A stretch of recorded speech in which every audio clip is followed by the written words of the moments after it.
네, 안녕하세요. 한쌤입니다. 오늘은 9월 10일 오전 5시 21분입니다.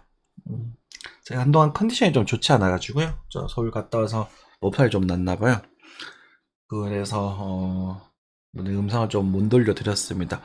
기다리셨던 분들이 계실 텐데, 죄송하다는 말씀 드리고요.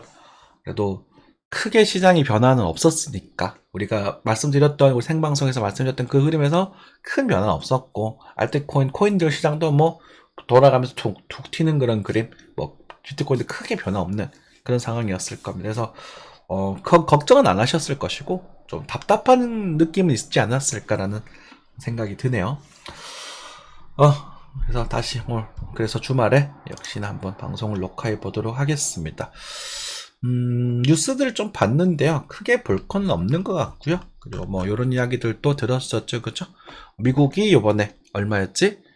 고용이 좀 좋아지면서 고용이 이제 좀 나빠지면 금리가 인상을 그만할 거다라고 기대했을 때 고용이 좋은 부조지표 좋게 나오니까 주가가 빠진 그런 아이러니한 상황이 벌어지게 돼요. 어쨌든 그러면서 이제 금리 인상을 또 할 수도 있다 이런 불안감에 이제 올랐죠, 그죠? 글쎄요, 중국이 환율 방어를 하려나? 난 안 할 것 같은데, 별로.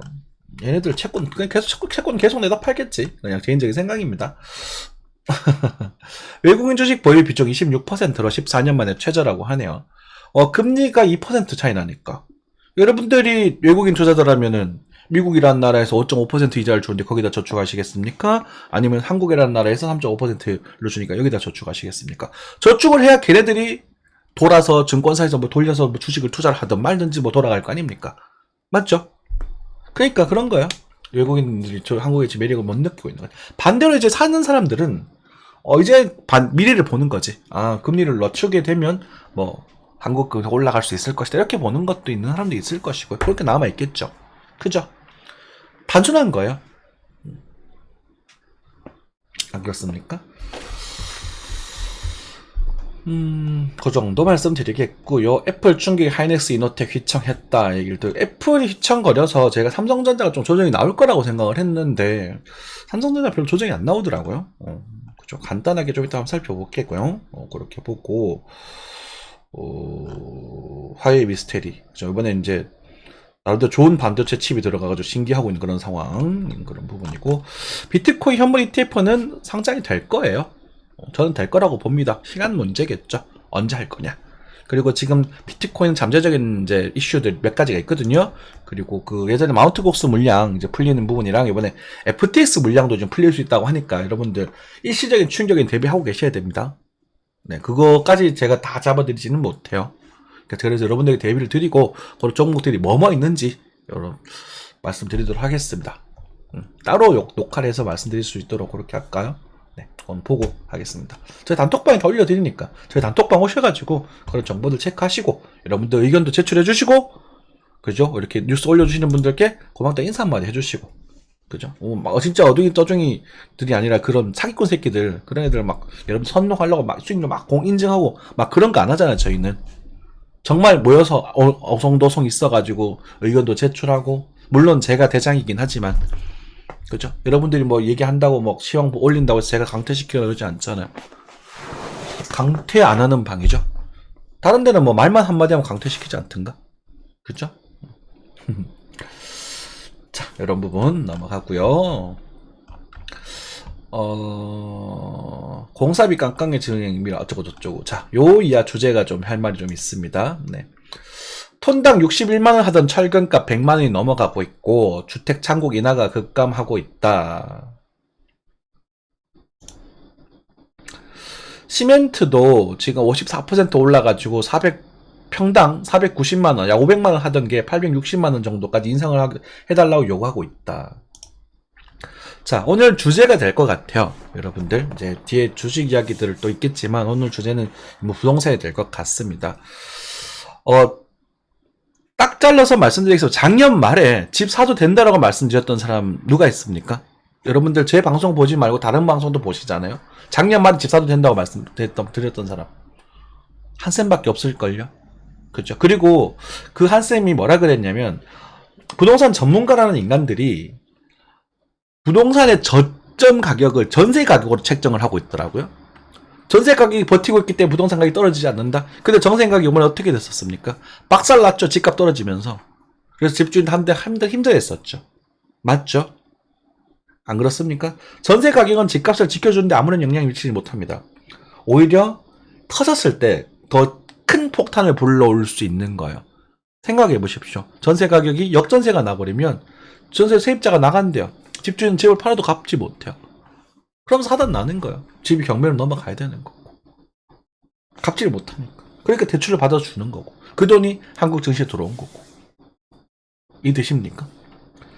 근데 그것을 막았죠. 왜냐면 이번에 9월이 제가 그렇게 생각했던 게 왜 그러냐면 이번 9월이 딱 2주년 되는 차거든요. 집값이 오르기 직전. 떨어지기, 아니다. 금리를 올리기 시작한 2주년 되는 부분이거든요. 제가 2년째, 이사 온 지 2년 됐으니까. 내가 제일 비쌀 때 샀잖아요. 그죠? 7월에 계약해서. 제일 비쌀 때 계약해서. 어쩔 수 없어요. 후회는 하지만, 그 후회를 또 근성으로 버텨내야죠. 아무튼, 하지만 이 집값이 마냥 그래 떨어질 때 이렇게 떨어졌고, 그리고 그때가 이제 공포에 대한 건 끝났다. 반등이 좀 나올 건데, 그 반등이 어떻게 나올지 난 잘 모르겠다. 어쨌든 반등이 좀 나올 것이고, 그 다음에 침체가 나올 것이다. 근데 그 침체는 이 저점을 깰지 안 깰지 나는 모른다. 어쨌든 침체는 나올 거다. 그죠? 그러면 지금 이때란 말입니다. 그런데 제가 뭐라 그랬냐면 거기다가 그래서 집값이 터무니없이 싸진다. 뭐 서울 집값이 막 3억, 뭐 지방 집값이 1억 외치는 그런 대가리 총 맞은 새끼들 멍청한 건지 아니면 대체 뭐 하는 건지 모르겠는데 걔네들한테 말씀드릴게요. 니 그 돈 찍고 아파트 한번 지어보라. 그 돈 받고 못 지어요. 여러분들 최저임금이 오르고 있습니다. 시급 10,000원이에요. 그죠? 한국 사람들 최저임금 받고 저 공사를 하려고 할까요? 안 할걸? 그리고 최고조 시급만 줘도 이 건축비 자체가 평당 지금 제가 알고 있기로 과거 몇 년 전 데이터긴 한데 평당 800만원 정도 드는 걸로 알고 있어요. 아파트가. 순수 건축비만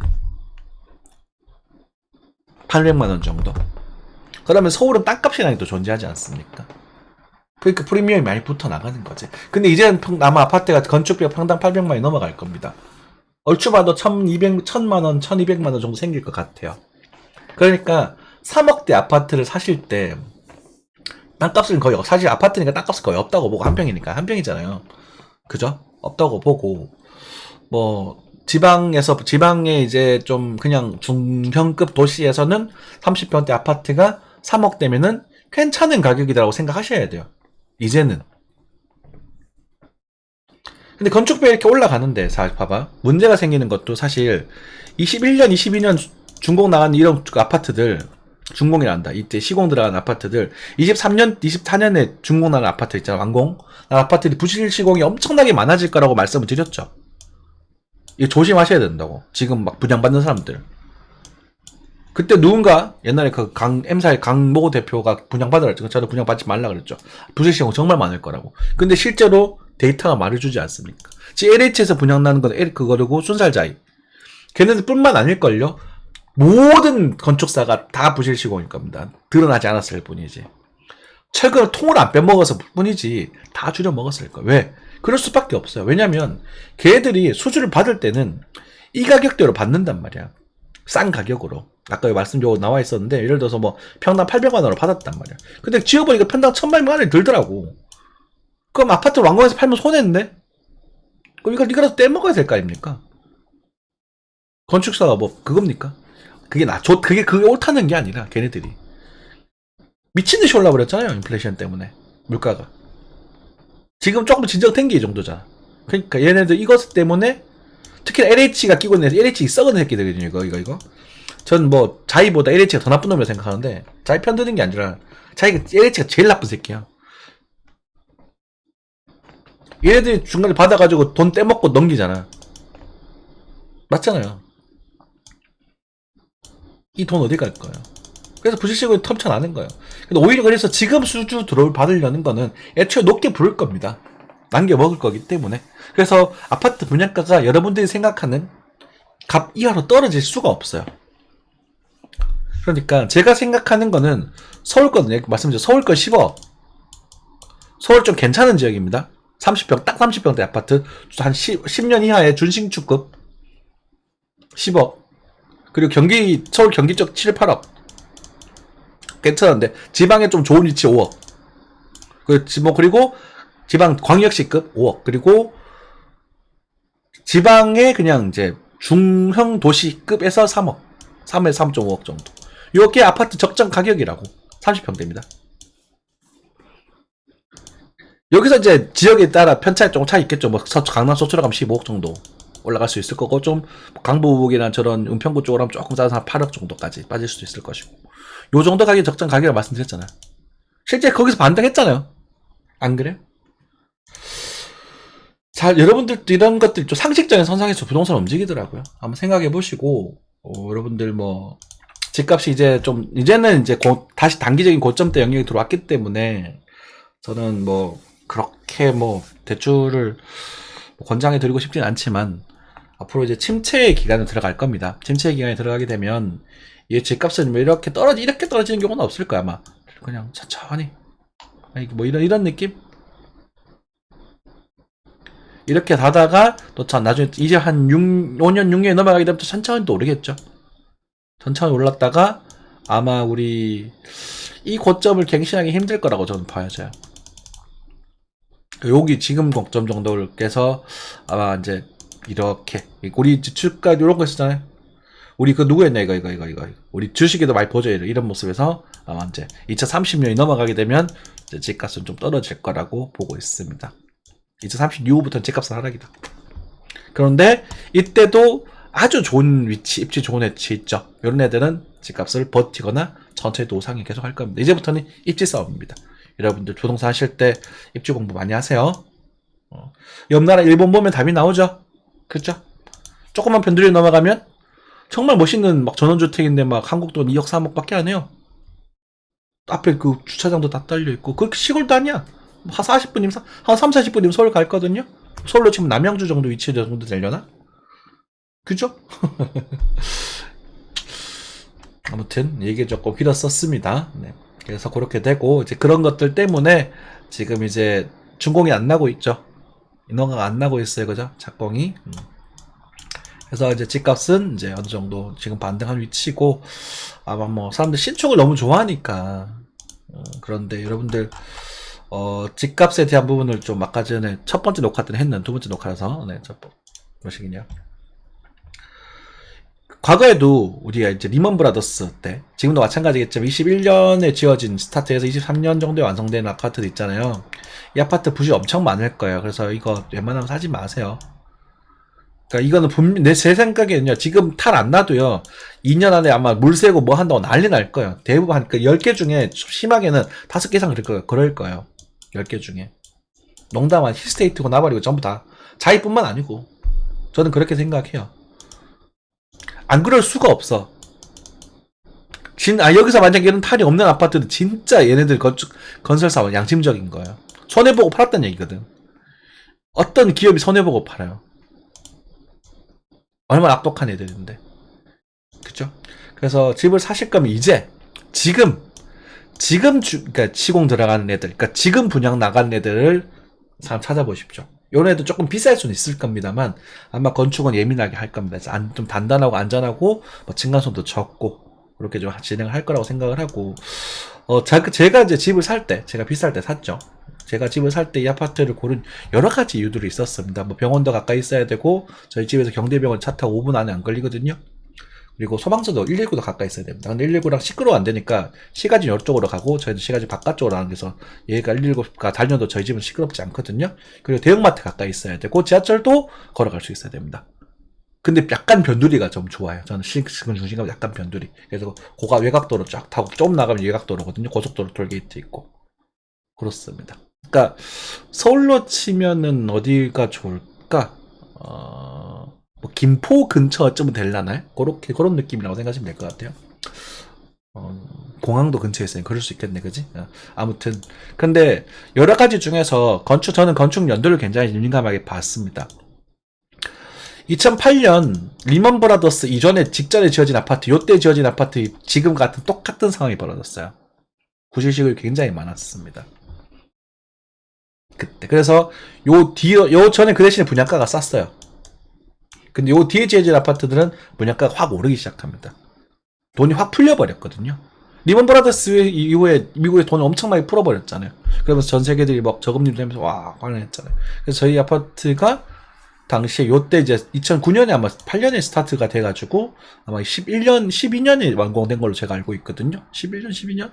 그래서 지금 10년이 좀 만 11년 차, 12년 차로 되는 걸로 알고 있는데, 그 당시에 이제 최초 분양가가 2억 3천인가 2억 4천인가 그렇더라고. 2.4 정도 되더라고. 지금 시세가 3.1인데. 분양가. 그때 아파트를 시세를 아시는 분들 이 분양가가 말도 안 되는 분양가라는 걸 알고 아실 겁니다. 와, 엄청 비쌌네. 그죠? 불과 2년 전만 해도 그때 분양가 1.5였거든요. 이 앞에 있는 30평대 아파트들. 확 뛰어버리죠. 그러면 우리가 생각하는 분양가 2018년 19년은 사실 좀 거품인 것 같고 17년 18년 정도의 분양가들이 보통 3억대. 저희 대구는 그랬어요. 3억대 아파트들이 분양가가 많았습니다. 근데 지금 분양가는 5억에 나오고 있어요. 똑같은 그런 거라고. 터무니없이 싸지진 않는다는 거예요. 제가 말씀드리고 싶은 거. 자, 앞으로 뭐 얘기가 좀 길어졌는데 여러분들 부동산 집 사실 때 위치 잘 보시고 사셔야 될 겁니다. 네. 자, 돌아오겠습니다. 환율입니다. 환율은요 1130원대 유지하고 있는 그런 상태입니다. 달봉상 환율 차트가 바로 죽진 않을 거야 라는 모습을 보여주고 있다. 그죠? 우리 맨날 보던 모습과 비슷하겠네요. 이렇게 되든지 그죠? 아니면은 뭐 이렇게 쳐서 한 번 더 가버리든지. 알게 뭐야? 모를 수 없어. 그건 알 수 없어. 지금은 누가 먼저 부러질 거야 차이겠지. 그죠? 제 생각에는 그래도 이쪽 방향으로 가지 않을까 싶기는 해요.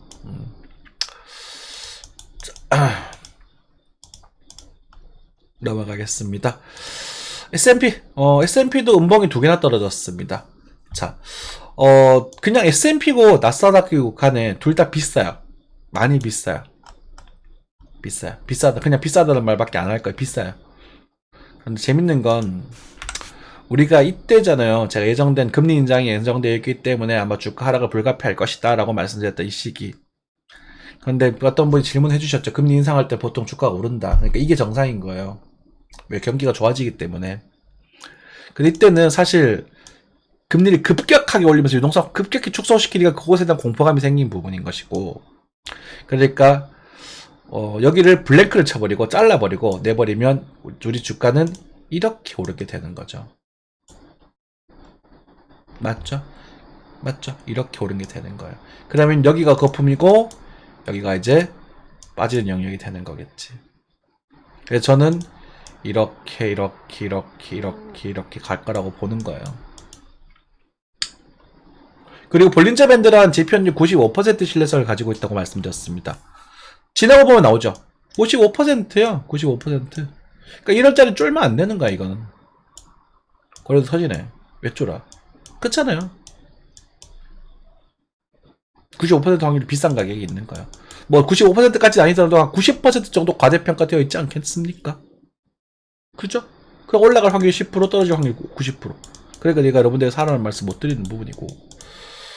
그리고 이것 웃기는 게 요게 긴축을 하다가요. 요 시기에 이제 그 실리콘밸리뱅크 그리고 이제 은행들이 이제 파산을 하잖아요. 걔네들도 중국 자본과 러시아 자본이 제일 많은 은행들입니다. 그건 제가 확인을 했어요. 알아보시죠. 여러분들이 궁금하시면 인터넷 검색이 없이 바로 튀어나옵니다. 그런데 이때 이제 돈을 풀게 되면서 이제 주가가 급등을 하게 되는데 이 줄였던 것만큼 풀어버려요. 거의. 그래서 지금까지 온 거예요. 원래 여기서 조정이 나왔었어야 됐어. 이렇게 가서 이렇게 조정이 만등을 주고 여기서 행보성 조정 이렇게 나와서 이렇게 갔었어요. 이게 정상이에요. 이게 미국이 정말 건강해지는 부분인데 미국이 이제 오버친 거죠. 이게 돈을 풀고 자기들 이제 세계 돈을 더 올려서 더 뺑겨 먹은 거죠. 그러니까 중국을 공격하려고 그런 거예요. 저는 이제 지금 그렇게 거의 확신하고 있어요.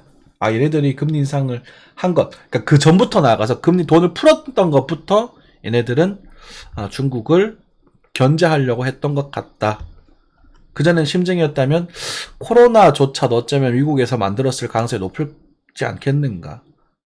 그 쟤도 병신이 아니고서야 자기 나라에서 터뜨리지 않겠지. 그 나라에서 터뜨리겠지. 그죠?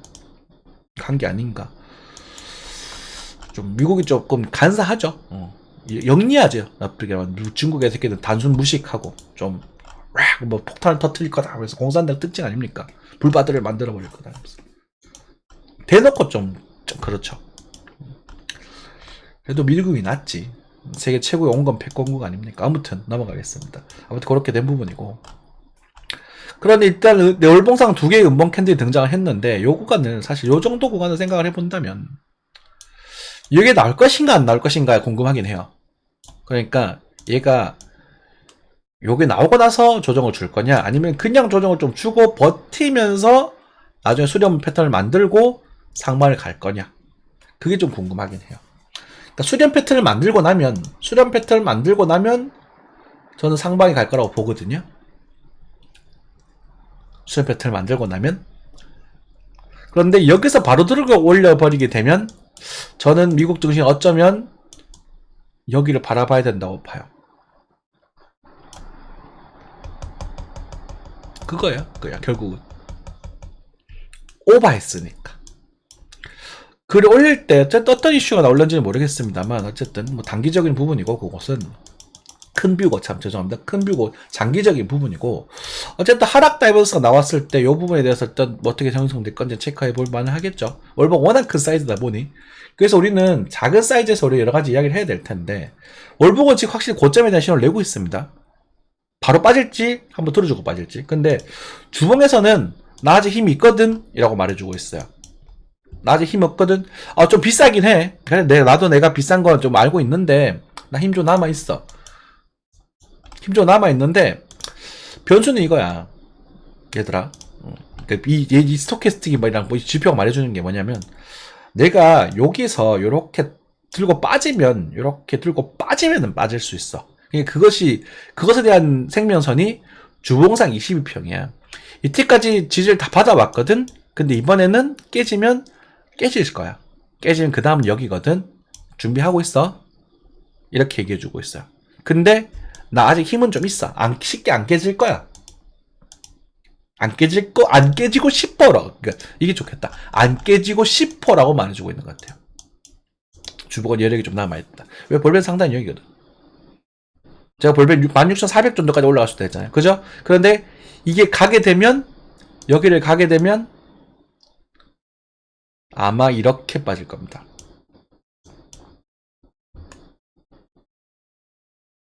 저는 그렇게 생각을 해요.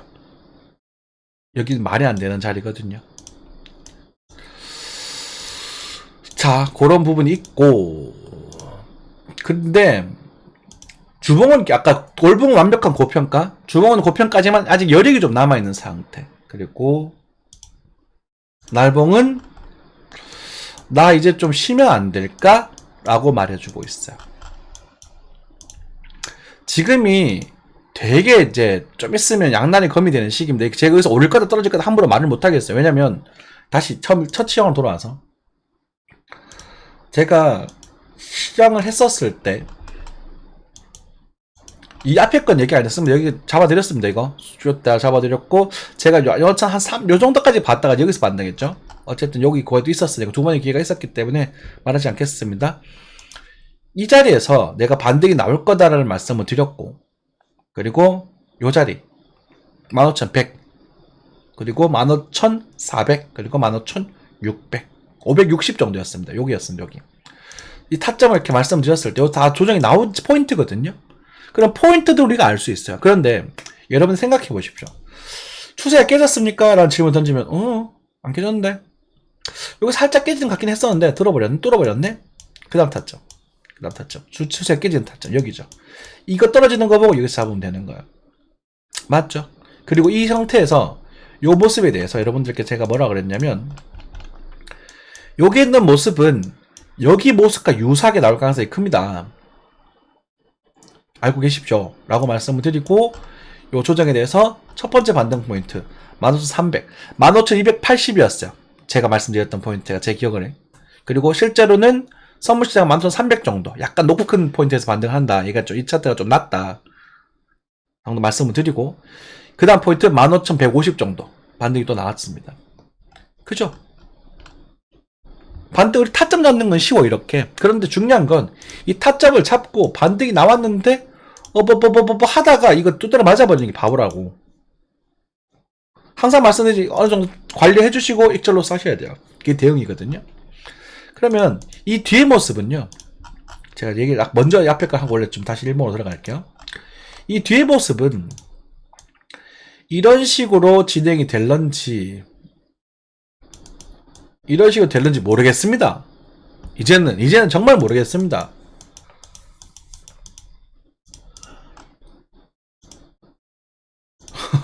이 뭔 개소리야?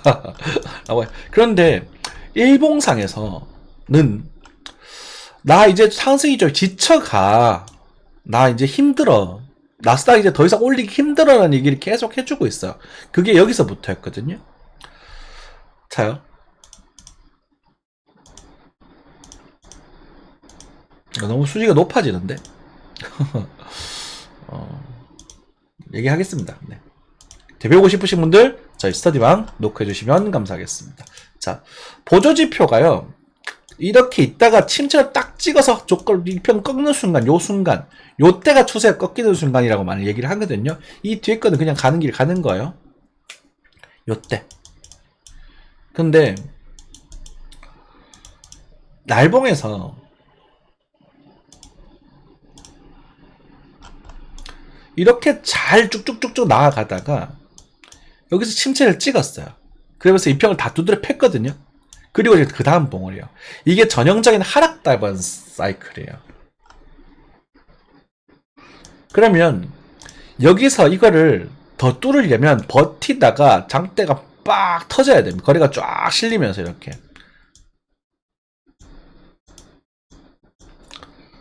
그죠?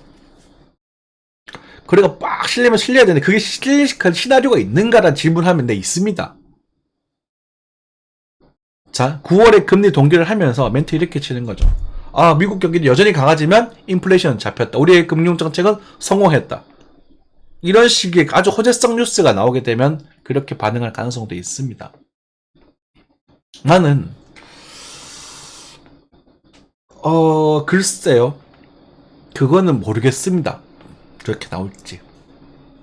그래서 우리는 여기서는 사실은 이 상방보다 아까 말씀드린 처음에 월봉을 보여드렸던 이유가 월봉이 비싼 가격대 존재하잖아요. 그러니까 위로 간다고 하더라도 이 추세가 깨졌을 때는 그 다음 꺾이는 건 여러분들 이제 인생급 매도 포지션이 되는 거야. 여기는 이제 여러분들 인생을 한번 걸어봐도 좋아. 나 차 팔아버릴 거야. 여기 이 자리 찍으면. 지금은 되게 쫄쫄하면서 이렇게 하고 있는데 이때는 과감하게 할 수 있는 타이밍이거든요. 근데 어찌됐건 지금은 상방보다는 장기적으로 상방일 수 있습니다. 요게 지금 요렇게 꺾이고 있으면 요렇게 되면 요 자리 요렇게 요 그림이 나오는 모습에서 우리는 FOMC 이후, FOMC는 살짝 반등을 줄 것 같아요. FOMC는 살짝 그때는 뭐 동결이다 하면서 막 반등을 줬다가 그 이후에 이 얇은 일목균형표를 뚫고 떨어지는 것에 굉장히 민감하게 반응하셔야 됩니다. 매매하시는 분들은요. 이거는 뭐 이렇게 이번에도 뭐 기존에 얼마 안 반대해서 이번에 얼마 안 빠지겠지. 이게 여기서는 깨지면 여기라고. 앞자리가 1, 4간에 1, 3을 볼 수 있는 찬스라고. 저희가 이제 매도 포지션을 완벽하게 청산할 포인트가 여기거든요. 계획을 잡고 있는. 만약 이걸 뚫으면 이제 남은 물량 손절 그 로스컷 다시 해야 되는 거고. 이제 평당이 요쯤 새로 잡은 평당이 여기거든. 그럼 딱 또 기분 나쁘겠지. 엄청 기분 나쁠 거예요. 기분 나쁘지. 안 나쁠 수가 있나. 그죠? 이해되셨죠? 그래서 여러분들 이번엔 왜냐면 이 편들도 그러면 지금 파도가 이렇게 치고 있잖아요. 그럼 뭐지? 5위평의 쌍봉이 형성되고 2평의 쌍봉이 형성되면 스토캐스트 쌍봉이라서 이게 도미노로 무너져 내릴 수 있는 시점이 되는 겁니다. 5월이. 그리고 만약 이번에 버텨서 올려준다면 그 다음은 11월이에요. 그러니까 9월과 11월에 큰 변곡이 있다. 그렇게 생각하시면 됩니다. 근데 미국 주식의 특성상 보통 연말에 많이 오른 편이거든요. 그래서 9월달에 좀 조정을 좀 주고 10월, 11월달에 반등을 주는 그림이 저는 좀 예쁘지 않나 이렇게 좀 생각을 하고 있고요. 그것에 대한 부분에 있어서 여기까지 빠지는 건 좀 오바라도 적당히 줬다가 좀 빠졌다가 뭐 이런 식으로 반등을 좀 주고 다시 이렇게 빠졌다 이렇게 가는 그림, 이게 미국 증시도 그렇고 전 세계도 그렇고 안전한 게 아닌가. 그래서 미국 증시 내년 봄, 한국 증시 올 가을, 늦가을 10월 11월 코인 마찬가지. 제가 생각하는 시나리오가 그거잖아요. 요 그림대로 흘러가줬으면 너무 좋겠다. 그리고 한쌤의 뷰는 요것에 대한 확률이 제일 높다. 이해되셨죠? 요때도 그렇게 그림 형성되고 있습니다. 지금 옛날에 그려드렸던 나스닥 그림과 거의 비슷해요. 맞았다고 지지를 받고 다시 올라가서 살짝 깨고 갈 수도 있고 이렇게 깨질 수도 있고, 그지? 비슷해요. 어이구야 깁니다. 오늘 짧게 하려고 그랬는데. 자, 코인입니다. 코인 간단하게만 볼게요. 네. 코인 같은 경우는요, 뭐 크게 뭐 변화 없습니다. 그죠? 오히려 좋은 거야. 미국 증시가 빠지는데도 불구하고 코인이 버티고 있네? 오, 좋은 거 아닌가? 코인에 영향 안 준다는 거지. 독립적으로 가겠다. 난 네 갈 길 가라. 난 내 갈 길 간다, 이제. 난 너한테 더 이상 쓸려다니지 않겠다. 라는 거야. 이러면 모르나요? 너무 앞서가지 마시고, 그리고 이지선다직 살지분 하지 마시고, 비트코인이 이제 자체적인 펀더멘탈을 가지려고 노력을 하는구나. 오케이. 그러면 비트코인 자체적인 이슈가 뭐가 있느냐? 이제부터 그걸 찾아야 되는 거라. 자. 자, 기사입니다. 네. 자, 여기는 이제 코인네스에 기사가 나와 있네요. 네. 암호화폐 더 애널리스트 더 어쩌고저쩌고가 다음 주에 큰 매도 압력이 올 가능성이 있다. 가능성이 있다. 알고 계십시오. 그럼 떨어질 거라고 보시나요? 여기까지 가지 말고 여러분들 알고 여러분들 이런 종목들에 대해서 대비를 하고 계셔야 됩니다. 네. 저는 조정이 좀 나올 수도 있다고 봅니다. 나도 나쁠 거 없다고, 뭐 지금 펌핑이 좀 나오고 있지만 관리하시고 팔았다가 다시 사시고 줄였다가 사일가 늘렸다가 줄였다가 늘렸다가 그렇게 해야지. 오케이? 왜냐면 지금 이슈가 여기 있고 지금 마운트곡스도 있거든. 마운트곡스가 10한 2억 달러면 얼마입니까 이거? 제가 계산이 안 되네요. 한 2조 5천억 정도 됩니까? 그죠? 그리고 마운트곡스가 제가 알기로 17조인가 15조 정도 되거든요. 그리고 이제 ETF 상장이 되면 이제 플러스 25조 정도. 그러니까 ETF 상장이 되면 얘를 다 상쇄시킬 거야. 현물. 아무튼 요게 이제 들어오게 되면 일부는 팔지 않겠습니까, 사람들이? 맞죠? 뭐 종목을 보면 이제 솔라나도 제법 많은 분량이 있고, FTT, 비트코인 그렇게 양이 많지 않네요. 이더리움, 이건 뭔지 모르겠고, 도지, 이건 뭔지 모르겠고, 이건 뭔지 모르겠고, 이건 뭔지 모르겠고, XRP 리플, 이건 뭔지 모르겠고, 뭐 섞여 있다. 이렇게 돼 있네요. 알고 계십시오. 이런 종목들. 이슈입니다. 그럼 정확하게 어떻게 될지 모르겠습니다. 날짜가 언제인지 잘 모르겠고, 13일 날이네 승인 받을 가능성이 높다고 했으니까 여러분들 이번 주네요, 그죠? 체크해 두십시오. 왜 빠지나요? 물어보지 말고. 자, 그리고 비트코인, 네, 알트코인. 알트코인들 보시면은 꽤 많은 반등을 주고 있죠. 그죠? 실제로 많이 반등이 나왔었어요. 스텔라 루벤은 역시나 강하고요. 스텔라 루벤 같은 경우는 제가 여기 사라고 말씀을 드렸던 것 같아요. 여러분들한테도 대놓고 제일 좋다고 말씀드렸던 종목 중에 하나고, 그로스톨 마찬가지입니다. 반등 포인트. 네, 요것도 뭐 저희가 시황 공부방 시황에서 시황을 드렸던 부분인데, 그로스톨 같은 경우도 한 번 정도 슈팅이 더 나올 수 있는 부분이다 라고 말씀드렸던 부분인 것 같고, 꽤 저반등 잘 나오고 있죠. 네. 무거지만데 그리고 스트라티스 뭐 다 이런 애들도 지금, 그러니까 이럴 때 노려볼 수 있어요. 근데 아까 전에 그런 악재들이 있기 때문에 좀 불안하다 이거지. 그러면은 그거 불안해서 뭐 못할 거면 하지 마. 그냥 이 바닥에 있지 마. 이웃은 그냥 닥치고 싸니까 모아가는 것이고, 크게 움직이기 힘들다. 근데 이제 얘도 움직일지 며칠 남았다. 바로 빠져주면 700원까지 열어둬라. 그죠? 이런 모습 때 단타 치는 거예요. 근데 그 단타 비중을 줄이면 되잖아. 니어 프로토콜 마찬가지. 딱 지금 예쁘잖아요. 그죠? 전반적으로 다 그렇잖아. 퀀텀 마찬가지. 퀀텀 아니, 죄송합니다. 안 넘어갈게요. 이런 것들. 음대토크. 꼬리 살짝 들고 있을 때. 요게 지금 워낙 거래량이 없어서 여러분들이 제 방을 들고 만약에 여러분 몇 명, 한 10명 정도가 4천만씩 사버리면 꺾어집니다. 이거 수급 때문에 그래요. 어쩔 수 없어요.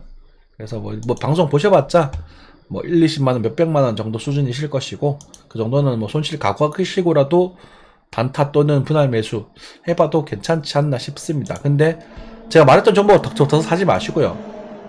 여러분들 기본적 분석 하셔야 됩니다. 이 코인이 망할지 안 망할지. 그래야 만약에 조정이 나왔을 때 버틸 수 있는 힘이 생기지 않습니까?